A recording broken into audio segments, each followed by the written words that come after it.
What's up, guys? In case you didn't catch our last stuff, we ran a pig till through our new garden space, and that's essentially where we let the pigs in here.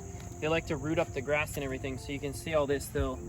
They ate all the weeds, rooted it up, kind of aerate the soil, and with their hooves being sharp, it kind of helps get it like it is right now. So they killed off everything. So then we're now ready to move to phase 2 of garden plan.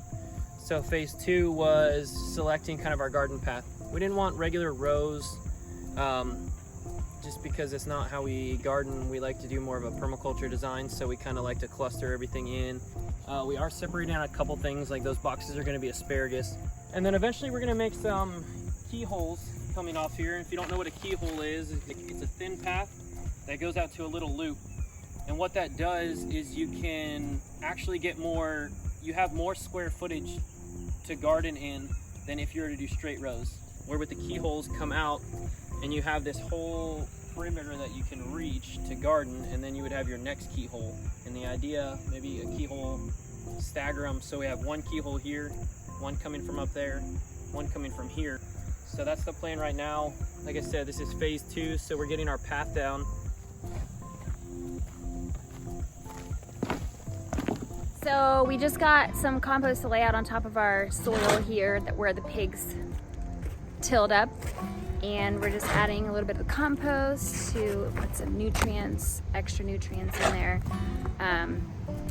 for like longevity for the garden. So we're gonna do that for a little bit, then we're gonna plant some plants. We're gonna sprinkle some cover crops in some certain areas because we're not gonna plant this whole thing. So I'm gonna work on that while he scoops.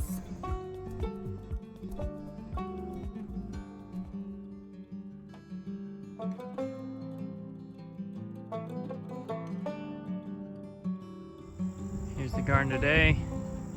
Got some keyholes in. So we're trying a couple different things today. We have a clover. You can see those seeds right there. So we sprinkled a cover crop in here. This is our asparagus bed. It's gonna have asparagus all in it, but we're trying a couple different methods.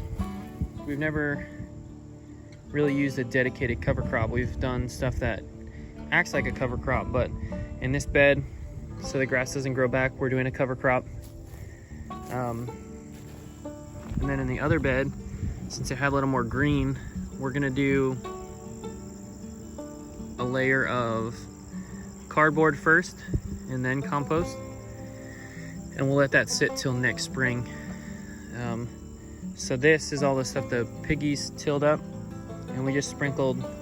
We didn't go very deep with the compost, ½ inch maybe. And anyway, that was just to add some more nutrients back into the soil with the compost. Okay, check it out. We're trying something new. These are cover crops. So we got crimson clover, and then we have tilling radish. So we're gonna do these two.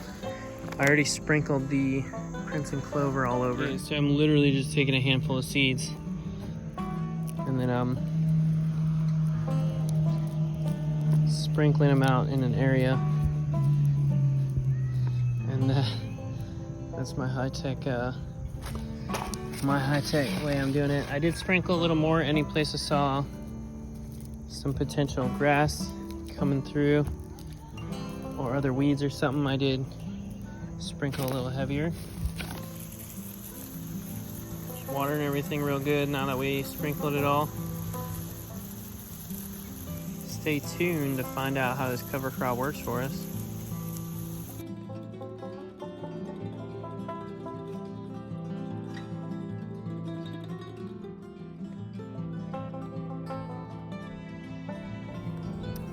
All right, hey y'all, I just want to give you guys an update about what's going on with the garden, because we talked about phase 2, setting the paths, and then planting our crops was phase 3, and cover cropping everything. So I'm gonna walk around and show you guys in a second, but just so you know, most of the stuff that you see back here that's like bright green, those are cover crops. It's not like our garden just magically grew all of our produce in like 2 weeks, but it did grow a lot of the tilling radish, and the clover popped up really well, and to the point where we actually had to go back and clear some of it out around our actual crops because it got a lot bigger than our crops did in a small amount of time. So we needed to make sure our crops were getting enough sun, so we had to come and pull some of it back. But I'm gonna walk around and just kind of give you guys, I guess, an overview of, since you saw what it looked like before, this is like 2.5 weeks later. So not that much time has gone by, but you can see how fast it can work. And just so you guys know, these cover crops, the chilling radish and the clover, they're both fully edible. If we wanted to eat them, we're not gonna do that. What we are gonna do is at the end of the season, we'll chop them at the top, and so that will kill it. And then the nutrients of the root from the radish will go back into the soil and stay in the soil. And then from the greens at the top, we'll just kind of add nutrients back into the soil on the top end. And then anything else that we have to pull out or yank out, or if anything ever gets too much, we'll just feed it to the pigs. Nothing ever gets wasted around here. If we didn't have pigs, then we would feed it to the chickens. If we didn't have chickens, we'd put it in the compost pile. It would get turned back into soil somehow, right? So I'm gonna walk around and show you guys kind of sort of what I'm talking about. Now remember what this looked like, right? This was all cardboard and this was all just soil and compost. Got some onions planted in here. This is that asparagus patch that Ryan was talking about. We're not doing anything with that right now. This is all kales, cauliflowers, broccolis. There's a bunch of stuff interplanted in here. There's a nice purple kale right there. And then here's one of our keyholes. Just so you guys can get an idea, this is at the very edge of one of our keyholes. And I can garden all through here. That's a nice beautiful shard right here. I can garden all through here. And all through this space around here, right? Now,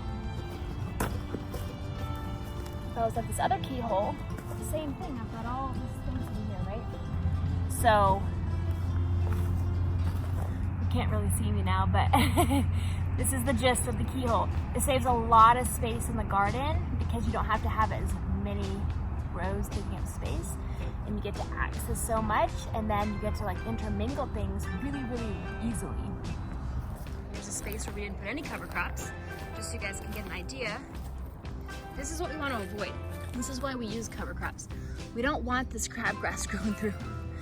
This stuff is so bad and hard to get rid of. If it's fresh in the ground, it's actually not so bad. But this is what we don't want to be taking over our garden beds. This is why we use cover crops, to stop it from happening. We did leave a couple areas where we didn't cover crop just to kind of, we're experimenting a little bit here to see what's gonna happen. Here's our asparagus bed. Another bed where we didn't cover crop. Again, look at all this crabgrass popping right through this soil. And then there's another spot over here where we didn't cover crop. Everything else is cover cropped. With plants, you can't really see them because they're blended in really well, but plants all mixed in throughout the cover crop area.